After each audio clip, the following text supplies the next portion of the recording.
Shalom. So in this video, we're going to talk about Art Spiegelman's graphic novel, Maus.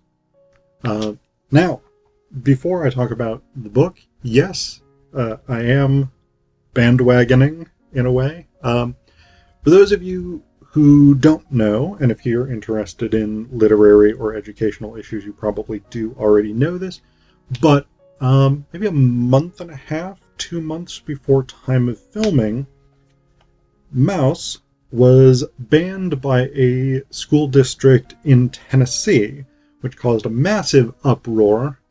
People across the country, probably across the world for all I know, literary folks, education folks, etc., really sort of stepped up and said, here's why Maus is important, and here's why it's incredibly problematic that we have this ban on the book. And the larger context, especially for those of you not in the US, a particular political faction, the right wing of the Republican Party particularly, has pushed for the banning of books, and there have been book burnings, which, if you know anything about the history of Nazism, or if you've watched Indiana Jones and The Last Crusade, you will know the Nazis were big into burning books. So, don't be like the Nazis. That's my hot take. So let's talk Maus. So this is a 2-part graphic novel. I'm reading the complete Maus, the omnibus version that includes both books 1 and 2, but they're also available separately. This is a Holocaust witness tale. This is Art Spiegelman's graphic novel version of his father's experience as a Polish Jew who survived the Holocaust. And it's an incredibly rending read, as are all survivors' tales and things like this from the Holocaust. The book is very meta-fictional. It's run through... It's not just Vladek Spiegelman, Art Spiegelman's father. It's not just Vladek Spiegelman's story. It's also... We also get Art recording this story as his father tells it. So we have the frame narrative of the aging Vladek Spiegelman, mostly in New York, but in the Catskills as well, which is still part of New York technically, but mostly in Queens, but also in the Catskills, sometimes in Florida in book 2. But we have Vladek Spiegelman being interviewed by Art for this book, and so we get that frame story.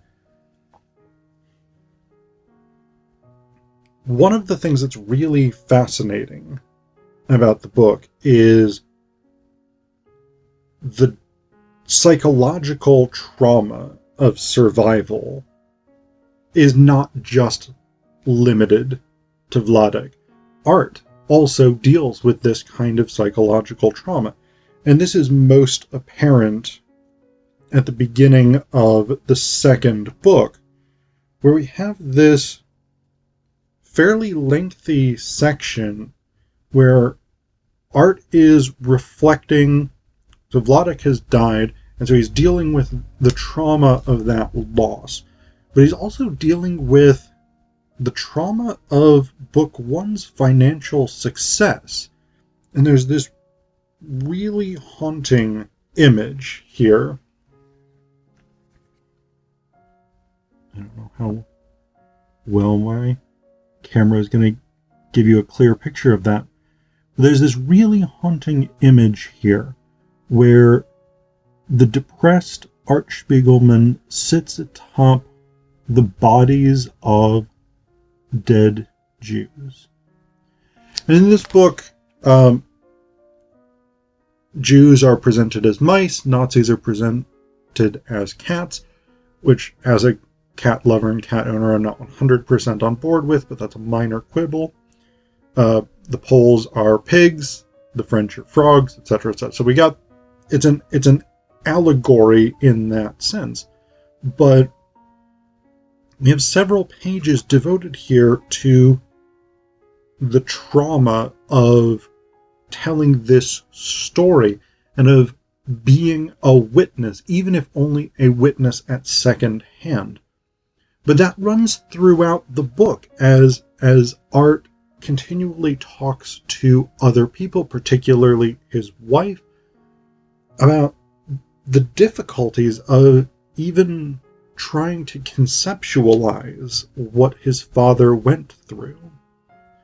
So it's an emotionally rending story, and I think that's one of the most striking components of this book, is that it's not just the emotional toll and the emotional trauma experienced by Vladek and other survivors of the Holocaust who make appearances in the book. It's intergenerational. I mean, the Holocaust is a trauma for Jewish people in maybe even in the same way that the exile in Babylon is an intergenerational trauma that still resonates today with Jewish people, as a fundamental component of Jewish identity. So that's what we deal with in the book. Now, one of the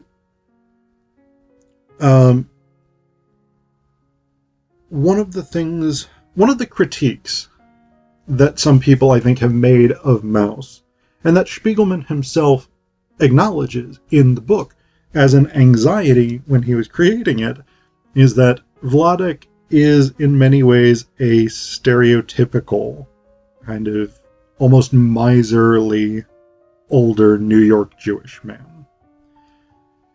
He's extremely cheap. He's extremely curmudgeonly. I think he's delightful in many ways, but there is a sort of stereotypical component to him. But Vladek is also a complex, interesting character. He's not just a stereotype. And in that sense, I think he's not a stereotype at all. He is, while he has these stereotypical traits, he is also a multi-dimensional character. And his approach to storytelling is fascinatingly complex.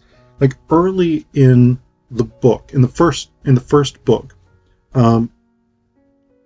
he tells this story about how he met his wife Anya, and this previous girlfriend Lucia Greenberg, who had kind of stalked him and really just sort of refused to give up on their relationship.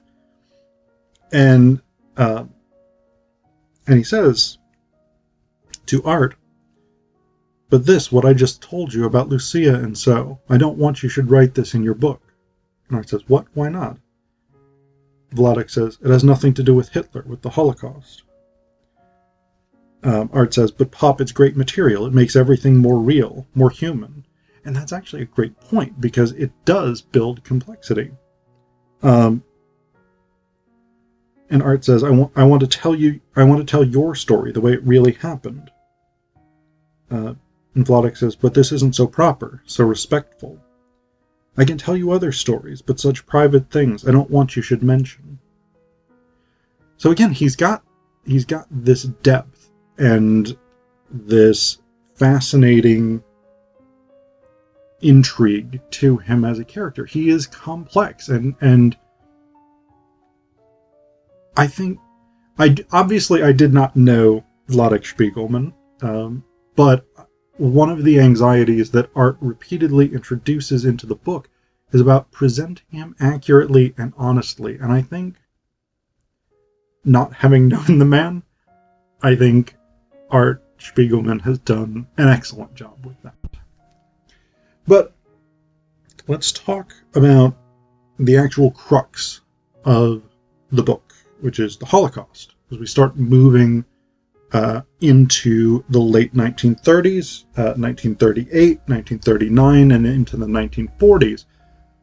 One of the things that the book does quite masterfully, I think, is it starts to build tension, which is a difficult thing to do, because obviously we all know what happened in the Holocaust. We all know the gas chambers of Auschwitz. We all know the crematoriums. We know the horrific violence of the Holocaust. And so building tension around something that your readers are going to already know is not an easy thing to do. But we get, for instance, Vladek and a number of his fellow townsfolk, they're on a train. I think they're going into Czechoslovakia. It says here, it was the beginning of 1938, before the war. Hanging high in the center of town, it was a Nazi flag. Here was the first time I saw with my own eyes the swastika. And this is the image that we have. A bunch of Polish Jews in the train, looking out the window at the swastika flag above the town. And then we get this sort of recap of the various laws that were passed in Nazi Germany, the anti-Jewish laws, loss of property, the wearing of the gold star, etc., etc. All of these things that Jews in Poland, Jews throughout Europe knew of. They were hearing about these things, so it wasn't a secret. And they were concerned. This is 1938, before the beginning of the war. Already these things were penetrating even into Poland, for instance. And I mean, Germany wouldn't invade Poland until September of 1939. So later, when we actually get to the invasion of Poland, Vladek was in the Polish Reserve Army and was called up to fight, and they were captured. He was captured along with a bunch of others, and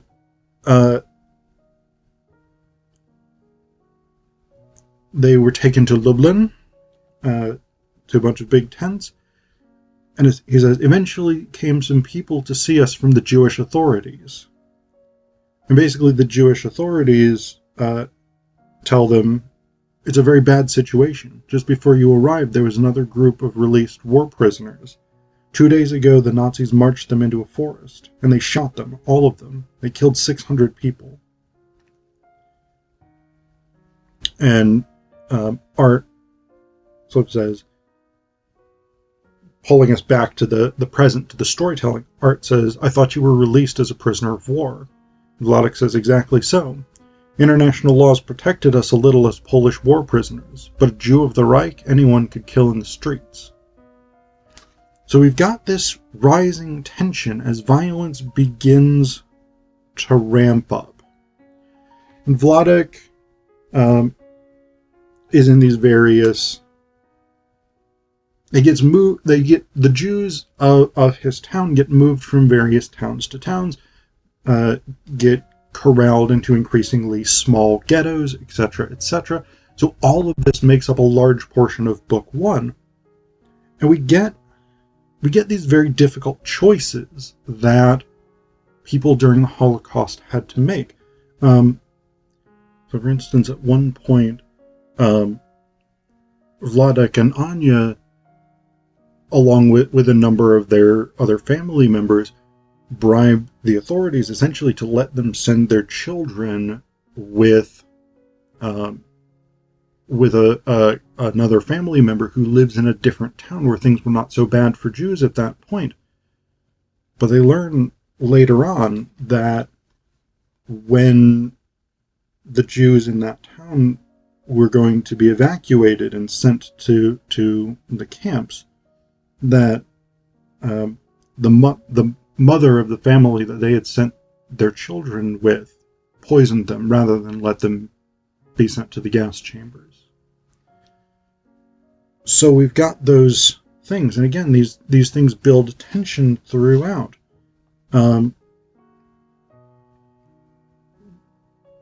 We eventually arrive in Auschwitz, I mean, it's hard to say this is where the real horror begins, because the horror of the Holocaust does not begin with the death camps. It begins much earlier in the book with this pervasive violence and dehumanization. But the moment that they arrive in Auschwitz, we have this image.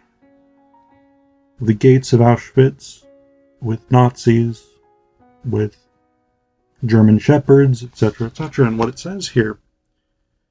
And we came here to the concentration camp Auschwitz, and we knew that from here we will not come out anymore. We knew the stories, that they will gas us and throw us in the ovens. This was 1944. We knew everything, and here we were. That's brutal. It doesn't get much more brutal than that. But Vladek survives Auschwitz. He lives. Partially, he lives because they had been wealthy before the war, and he managed to save jewelry and to trade it for food. He managed to remain physically strong, and so he was always useful as a worker. He shared food with others, including with the capos, the guards, the people who were put over the average prisoners, etc., etc.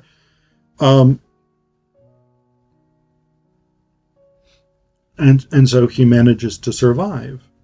But as we'll see at the end of the book, that was not the norm, necessarily. Now, within Auschwitz, we get the ostensible reason, or one of the ostensible reasons, why this book was banned in Tennessee, because we have these images where the Jewish Maus prisoners are stripped of their clothing, stripped of their valuables, forced to take cold showers, etc., etc.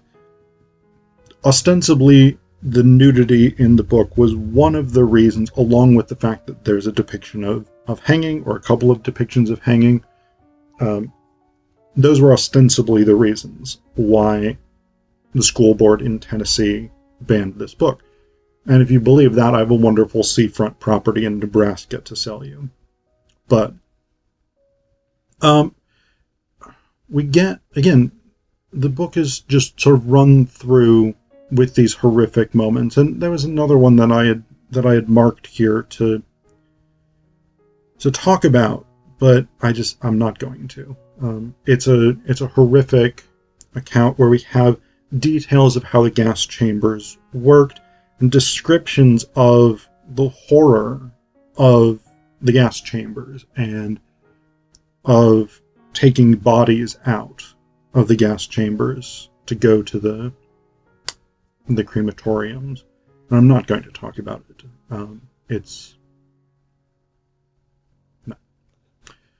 I do want to talk about something we get toward the very end of the book, though, because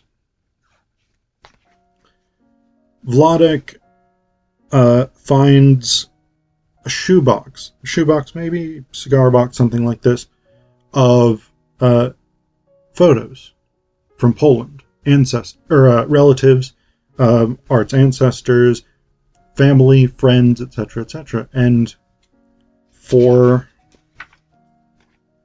basically 2 full pages, we go through these photographs.